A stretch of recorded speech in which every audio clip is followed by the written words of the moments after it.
Santiago capítulo 1, versículo 1. Santiago 1, versículo 1. Solo vamos a estar viendo un versículo en el día de hoy. Santiago 1, versículo 1. ¿Están conmigo, hermanos? Y dice así la palabra del Señor. Santiago, siervo de Dios y del Señor Jesucristo, a las 12 tribus que están en la dispersión, saludos. Vamos a orar, mis hermanos. Padre, te damos gracias porque tú eres bueno, porque tú, Señor, estás con nosotros. Y hoy, Señor, nos humillamos ante ti, reconociendo que tu presencia está en medio nuestro, Señor. Que tu Espíritu Santo está con nosotros, obrando, Señor, tanto en tu iglesia, pero es el mismo Espíritu que está también convenciendo a pecadores de justicia, de juicio y de pecado. Así que yo te pido, Señor, que aquellos que ya somos tus hijos, nos fortalezcas en el día de hoy a través de tu palabra, pero que a aquellos que aún no te conocen, sea tu Espíritu Santo, Señor, dándole convencimiento de pecado y trayéndolos a ti. Oh Padre, te rogamos, Señor, nos ponemos en tus manos, sabiendo que tú tienes el poder para obrar de manera sobrenatural en medio nuestro, Señor. Padre, te pido que obres a pesar de nuestras limitaciones humanas, Señor.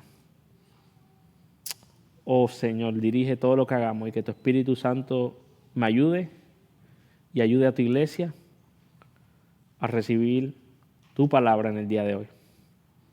En Jesús te lo pedimos. Amén. Hermanos, hay un dicho muy popular y que viene de la psicología que muchas iglesias, entre comillas, han adoptado. Y es el dicho, pare de sufrir.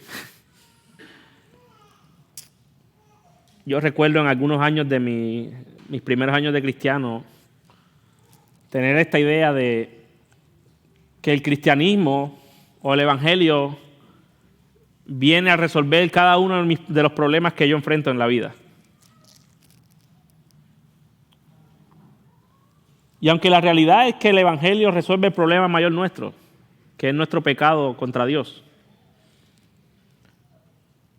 Y es triste, hermanos, cómo hoy en día supuestas iglesias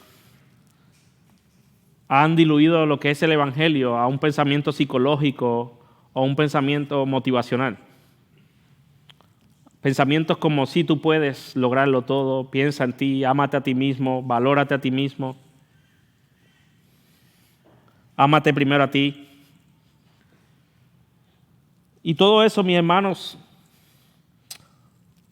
lo que nos muestra es cómo la cultura que estamos viviendo se ha metido dentro de la iglesia. Cómo la iglesia se ha convertido más en el mundo, más que el mundo convertirse en la iglesia. Pero cuando nosotros estudiamos la carta de Santiago, Santiago tiene un propósito. Tiene un propósito, mis hermanos, y es enseñarnos a ver las pruebas, el sufrimiento y las dificultades a la luz de la Biblia. Pero antes de entrar ahí, mis hermanos, yo quiero que nosotros veamos algunos datos importantes de Santiago. Como les decía, esto va a ser un sermón un poco diferente, tal vez un poco más de información de lo normal, o tal vez un poco de menos aplicaciones prácticas, pero una información que creo que es muy importante para que nosotros podamos entender los próximos sermones que tanto yo como el pastor Alex y otros hermanos estarán predicando. Y la primera pregunta que debemos hacernos, mis hermanos, es ¿quién es Santiago? ¿Quién es Santiago? Hay muchos nombres de Santiago, porque Santiago significa Jacobo. Y cuando tú estudias la Biblia, hay muchos Jacobos en la Biblia. La pregunta, ¿quién es este Jacobo? Si nosotros buscamos información, mis hermanos, la mayoría de los teólogos, o casi todos, nos muestran que Jacobo o Santiago era el medio hermano de Jesucristo. Y lo primero que Santiago mismo en esta carta se describe es que Santiago es un siervo de Dios y del Señor Jesucristo. Esa es la primera característica que el mismo libro nos da, la misma carta nos da de Santiago. Ahora, mis hermanos, esa palabra siervo significa literalmente esclavo. Santiago comienza su carta diciendo, mis hermanos, que él, su vida, su ministerio, todo lo que hace, está sometido bajo la autoridad de alguien. Y ese alguien es nuestro Señor, Dios y Padre y nuestro Señor Jesucristo. Santiago era medio hermano de Jesucristo. Y un dato interesante, mis hermanos, es que en Juan, capítulo 7:5, en el Evangelio de Juan, vemos que Jacobo era uno de los que dudaba de Cristo. Era uno que no creía en Cristo. Era uno que no creía en la obra que él vino a hacer. Sin embargo, mis hermanos, en 1 Corintios capítulo 5, versículo 7, Jacobo se nombra como uno de los testigos oculares de la resurrección de Cristo. Pablo lo menciona para decir, oye, Jacobo o Santiago fue uno de los que vio con sus ojos que Cristo resucitó entre los muertos.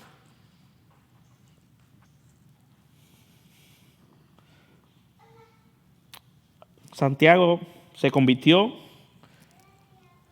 y según Pablo en Gálatas y el libro de Hechos, Santiago, mis hermanos, llegó a ser columna de la iglesia en Jerusalén.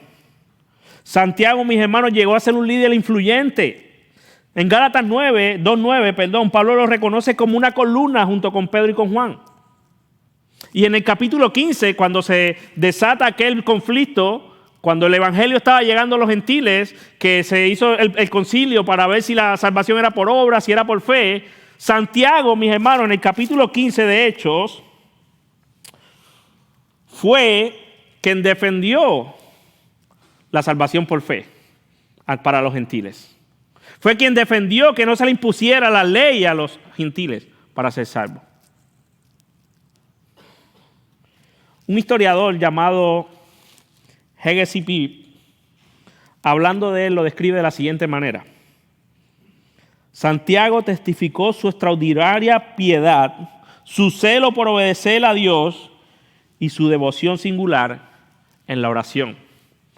Algunos otros historiadores, hablando de Santiago, dicen, mis hermanos, que tenía las rodillas desgastadas, con callos, hablando de cuán comprometido estaba Santiago con la oración. Ahora, hermanos, no queremos decir que Santiago es el héroe de la película. Todo esto es producto de la obra de Dios en Santiago. Otro historiador llamado Josefo registra que Santiago o Jacobo murió, mis hermanos, como un mártir del Evangelio. Eusebio dice que fue golpeado con un garrote, o sea, era un palo que se usaba como un arma de defensa en la guerra o como un tipo de palo que se usaba para castigar a alguien.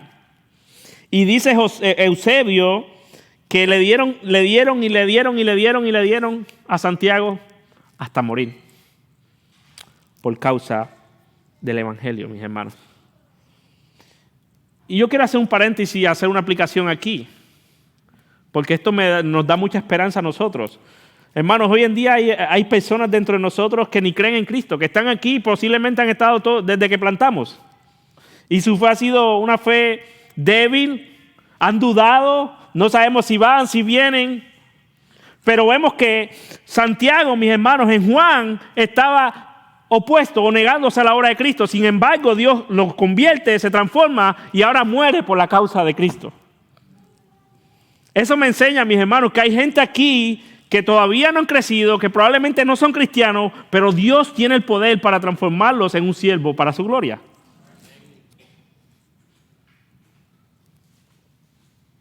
Y ese es el testimonio de cada uno de nosotros aquí, yo creo, mis hermanos. Si tú miras 6 años, 10 años, 5 años, 1 año, un mes atrás, Algunos de nosotros éramos rebeldes a Dios, pero Dios ha obrado y está trabajando y perfeccionando esa obra que ha comenzado en nosotros. Ahora, mis hermanos, ¿cuándo fue escrito esta carta? ¿En qué año? La mayoría de los teólogos concuerdan que esta carta fue escrita en una fecha temprana. Santiago es una de las cartas más antiguas del Nuevo Testamento. Y se cree, mis hermanos, que aproximadamente fue escrita entre el 40 al 50 después de Cristo. No hay una fecha exacta, solo un aproximado. Ahora, cuando nosotros nos acercamos a Santiago, nosotros encontramos una particularidad. Porque Santiago es una carta, así como la carta de Pablo. Pero Santiago tiene un reto. Y es que aunque es una carta, mis hermanos, tiene la particularidad de que Santiago escribe en forma de proverbios. Por eso usted va a ver en Santiago, mis hermanos, que va a haber paralelismo, que va a haber imágenes, que va a haber muchas metáforas en el desarrollo de su mensaje. Porque esta carta fue escrita a judíos. Y en el idioma hebreo se usaba mucho este tipo de retórica o este tipo de género literario.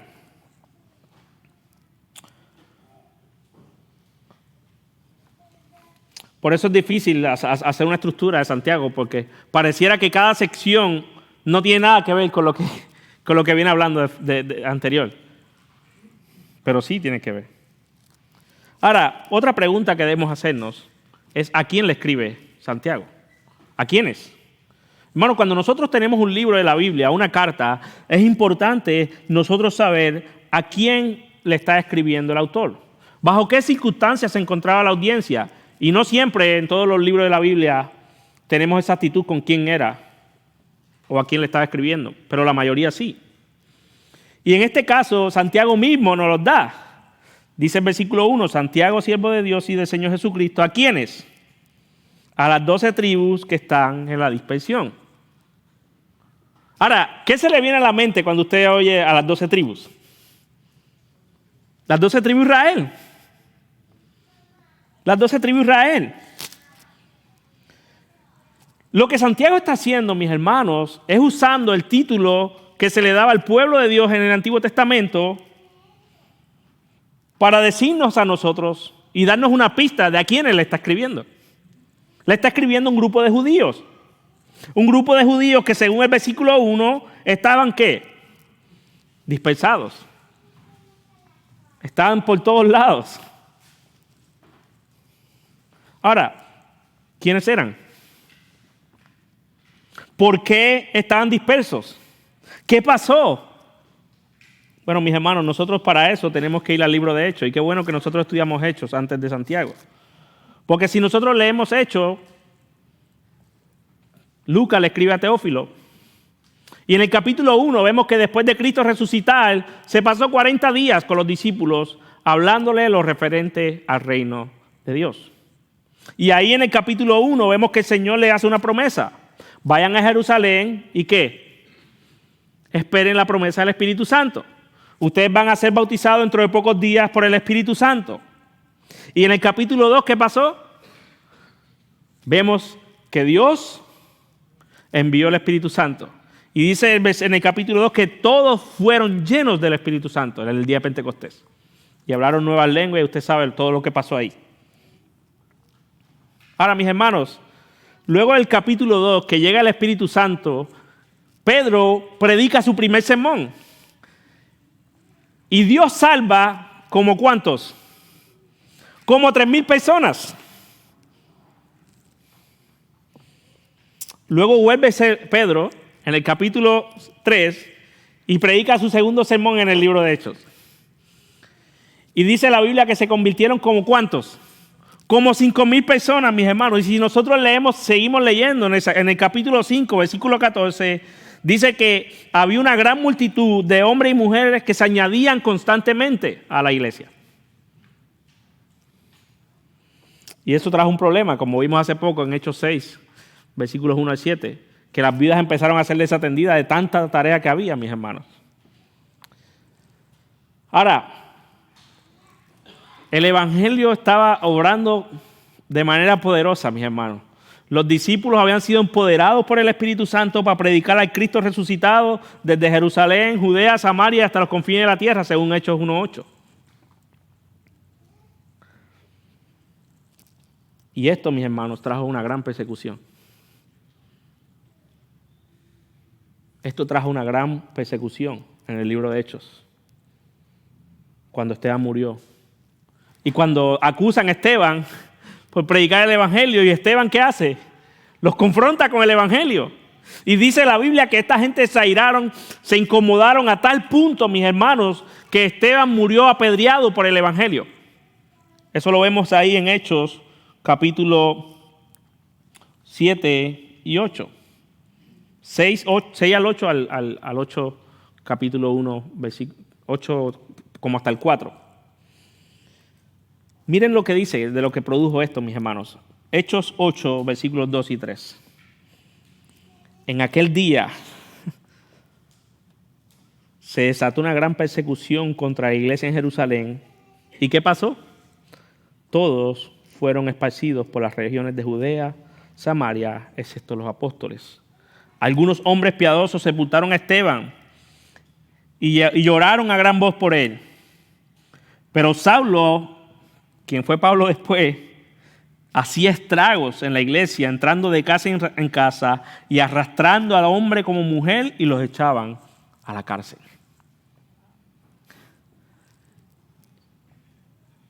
Hermanos, es a este grupo que están siendo esparcidos por causa de la persecución a quien Santiago le está escribiendo esta carta. Es a este grupo de personas que cuando menos lo esperaban, llegó la persecución. Ahora imagínate esto, hermanos. Pongámonos en los zapatos de esta audiencia. Esta gente estaban predicando el evangelio, estaban cómodos en Jerusalén. Y de la noche a la mañana se desata esta persecución y tienen que salir inmediatamente corriendo. Probablemente algunos tuvieron que dejar a amigos, sus casas, sus pertenencias, hermanos con los cuales habían servido juntos. Y a eso añádele de que estas personas estaban al punto de morir por causa del evangelio. O sea, su vida estaba en peligro. Estas son las circunstancias de la audiencia a la que Santiago le está escribiendo, mis hermanos. Un contexto de prueba, un contexto de sufrimiento, un contexto de incertidumbre, un contexto de dolor y un contexto probablemente de muchas preguntas. Señor, ¿por qué nos pasa esto a nosotros?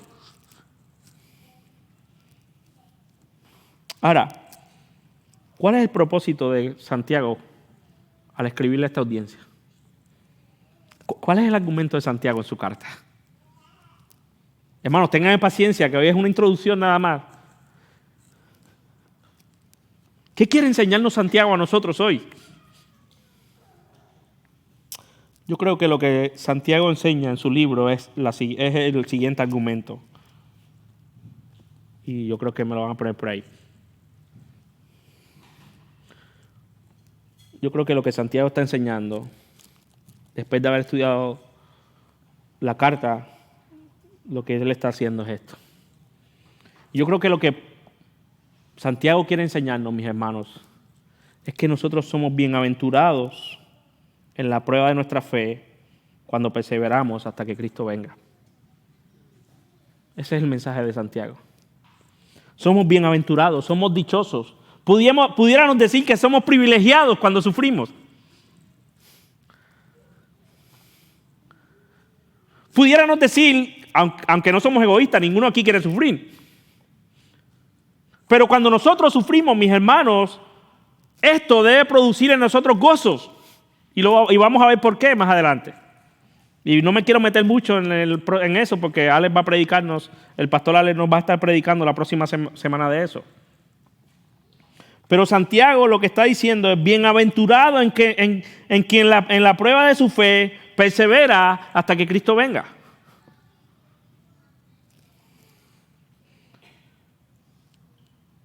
Y tú puedes que estés aquí y te digan, oye, pastor, pero es que toda la vida me ha enseñado que Santiago habla de las pruebas, que la fe sin obra está muerta. Sí, eso es parte de Santiago, pero no es el mensaje general.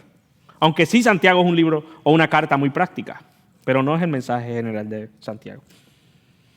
Y una de las preguntas que Santiago nos va a responder a medida que vamos desarrollando esta carta, mis hermanos, es ¿cómo enfrentamos nosotros las pruebas?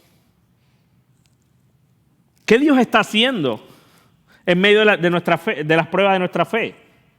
¿Por qué Dios trae o permite las pruebas en nuestra vida?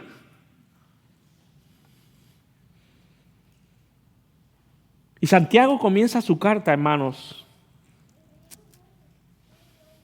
diciéndonos que la prueba produce en nosotros, ¿qué? Paciencia. Paciencia. Y esa palabra paciencia se registra en todo el libro, en toda la carta de Santiago. 7 veces está en la carta. Y transmite la idea de perseverar, de persistir o de ser constante. O sea, que las pruebas en nosotros, mis hermanos, lo que está diciendo Santiago es que producen en nosotros perseverancia en Cristo. No es esa paciencia que yo tengo en la fila del banco. No es esa paciencia que yo tengo con mis hijos. No. La paciencia de la que está hablando Santiago trae la idea de resistir, de aguante, de mantenerse firme en medio de la prueba de nuestra fe. Y cuando hablo de la prueba de nuestra fe es cómo lo que nosotros confesamos con nuestra boca se alinea con nuestra práctica. Porque a veces decimos, sí, confiamos en el Señor. Sí, Cristo es todo para mí. Cristo es mi mayor tesoro. Pero el domingo prefiero ir a la playa antes que venir a adorar con la iglesia. Pero el domingo prefiero descansar porque tuve un día, una semana cansada. Y eso solo por poner algún ejemplo. Cristo es mi todo, pero yo cuando llegan los tases yo miento. Es de esas maneras que nuestra fe es probada, mis hermanos.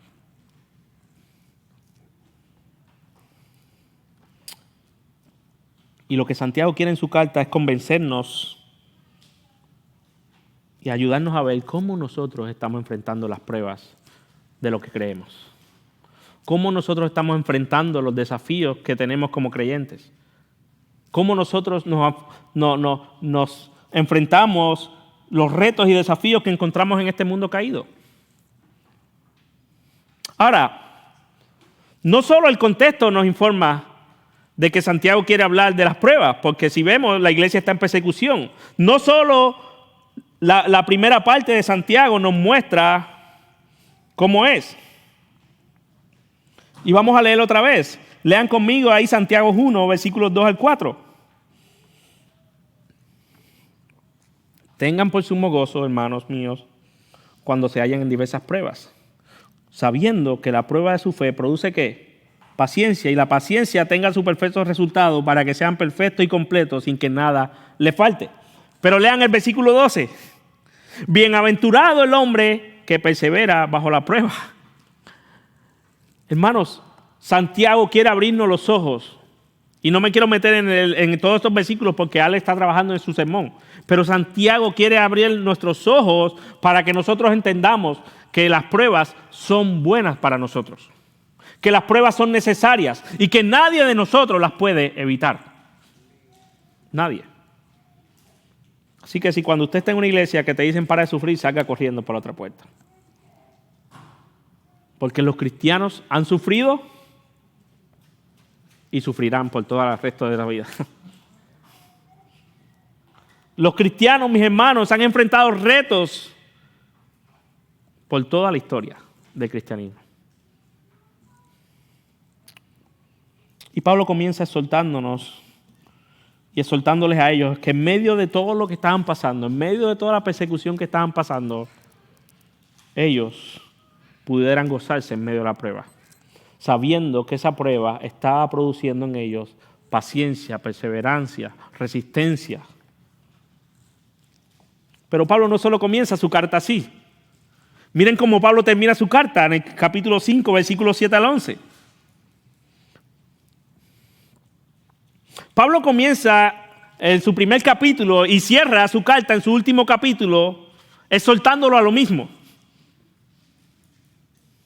Es como si del capítulo 1, 13 en adelante hasta el 5, 6 hubiera un paréntesis, como un sándwich, pan y la carne en el medio.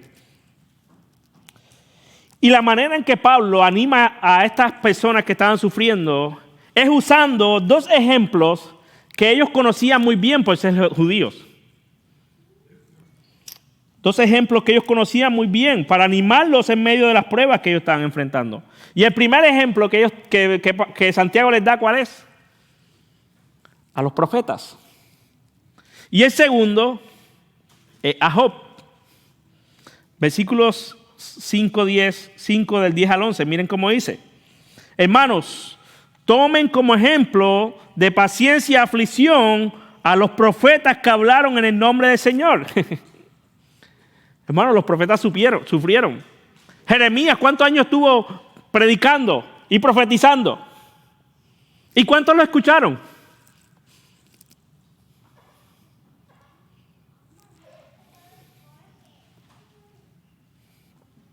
En Oseas y en Amós, cuando fueron a profetizar, ¿qué hizo el pueblo en Amós? Los rechazaron. Rechazaron la palabra de Dios. Versículo 11.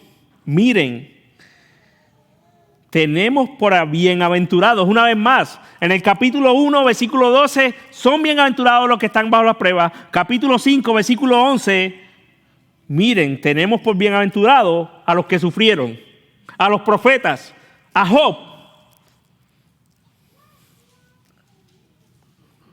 ¿Han oído de la paciencia de Job?, le dice Santiago. ¿Y han visto el resultado del proceder del Señor? Que el Señor es ¿qué? Muy compasivo y misericordioso. Hermano, Job lo perdió todo en un día. Pero al final pudo decir, de oídas te había oído, mas ahora mis ojos te ven.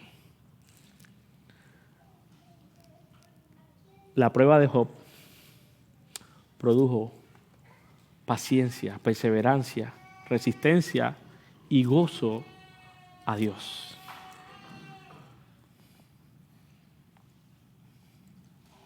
Santiago empieza y termina su carta llamándoles a ver las pruebas a la luz de lo que Dios enseña. Ahora, la pregunta es, ¿hasta cuándo van a ser estas pruebas? Según Santiago. ¿Hasta cuándo vamos a enfrentar desafíos? ¿Hasta cuándo vamos a ser tentados? ¿Hasta cuándo estaremos en este dilema? ¿Saben hasta cuándo? Viene el versículo 1 del versículo 12. Capítulo 1, versículo 12. Bienaventurado el hombre que persevera bajo la prueba. ¿Por qué? Porque una vez que ha sido probado, recibirá la corona de vida del Señor que ha prometido a los que le aman. Miren el capítulo 5, versículos 7 y 9. ¿Cómo termina Santiago? Por tanto, por todo lo que estoy diciendo antes, hermanos, sean pacientes, perseveren. ¿Hasta cuándo? Hasta la venida del Señor. Miren cómo el labrador espera el futuro precioso de la tierra y está usando una imagen de un labrador, quien con paciencia siembra y luego ciega. Siendo paciente hasta que recibe la lluvia temprana y tardía. Y Santiago en el versículo 8 del capítulo 5 le dice, sean también ustedes pacientes y fortalezcan sus corazones, porque la venida del Señor está cerca. ¿Hasta cuándo vamos a sufrir? ¿Hasta cuándo nuestra fe va a ser probada? ¿Saben hasta cuándo? Hasta que Cristo regrese por su iglesia. Hermanos, tenemos y necesitamos estar conscientes de esta verdad. Las pruebas de nuestra fe, las luchas que enfrentamos, los desafíos que enfrenta joven en la universidad, en la escuela, por ser creyente, serán hasta que Cristo regrese y nos redima por completo y nos lleve a un cuerpo glorificado.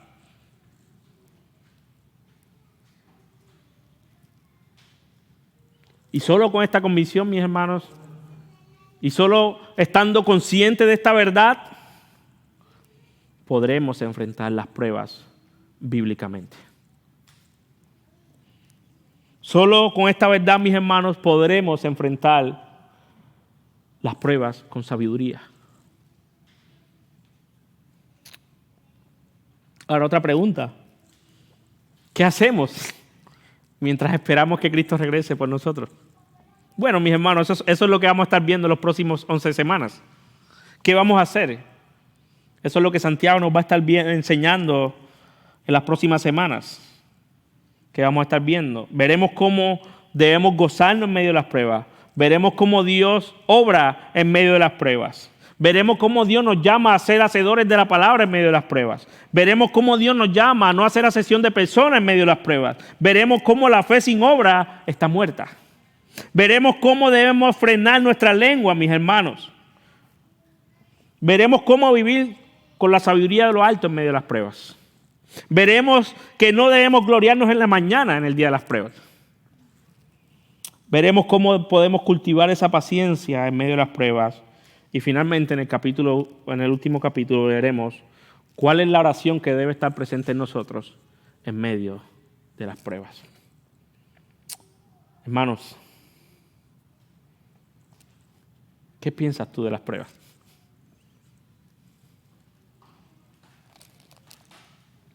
¿Cuál es tu expectativa de las pruebas?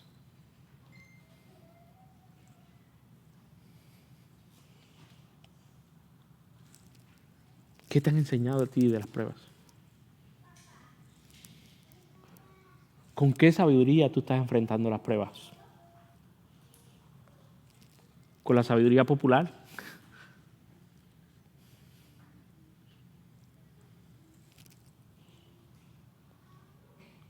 Enfrentar las pruebas con sabiduría y gozo, como Dios quiere, no significa que no lloremos. No significa que no suframos. Significa que estamos conscientes de que las pruebas en nuestras vidas, las pruebas de la fe en nuestras vidas, no son en vano. Que Dios tiene un propósito, mis hermanos, con cada y una de las dificultades que estamos pasando. Algunas Él las trae, algunas son resultados de nuestro pecado, pero todas están en las manos del Dios soberano que decretó todo lo que iba a pasar en nuestra vida.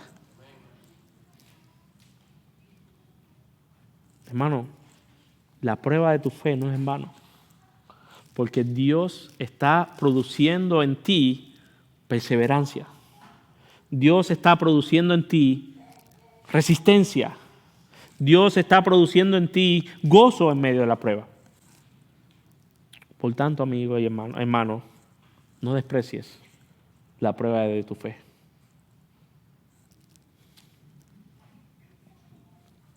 Otra cosa que nos enseña Santiago es que las pruebas no son eternas. No son eternas. No son eternas, hermanos.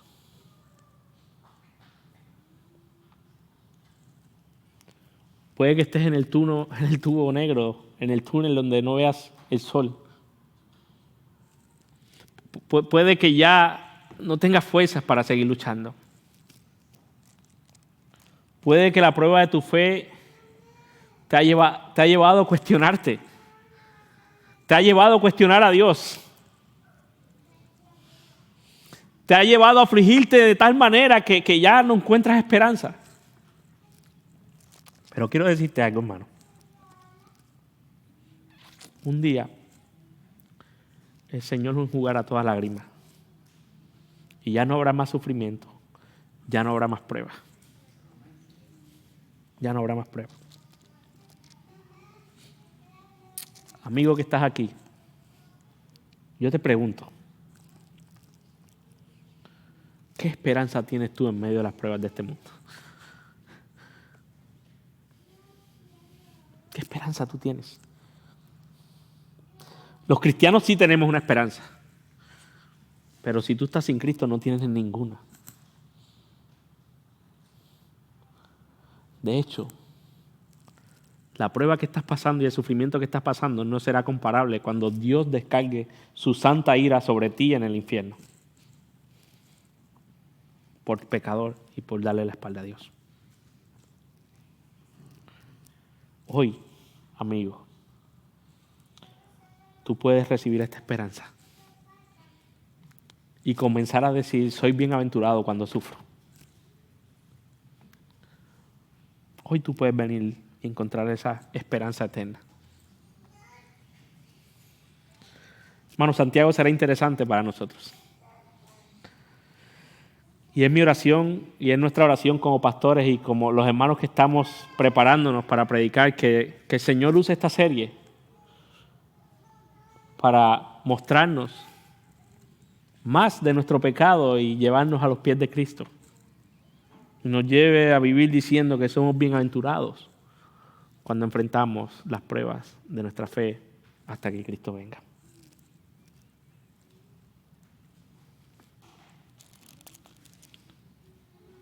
Hermanos, no importa lo que diga el mundo. No importa la sabiduría popular psicológica que se ha metido en nuestras iglesias. No importa cuántas palabras positivas tú repitas. No importa, dicen en Puerto Rico, cuán pompeado te levantes. Lo único que te va a llevar a enfrentar las pruebas de tu fe perseverando es tener una claridad bíblica de lo que Dios enseña en su palabra de las pruebas. Por tanto, quiero terminar con mi argumento, que es el siguiente. Bienaventurado quien en la prueba de su fe persevera hasta que Cristo venga. Vamos a orar. Padre, gracias por tu palabra, Señor.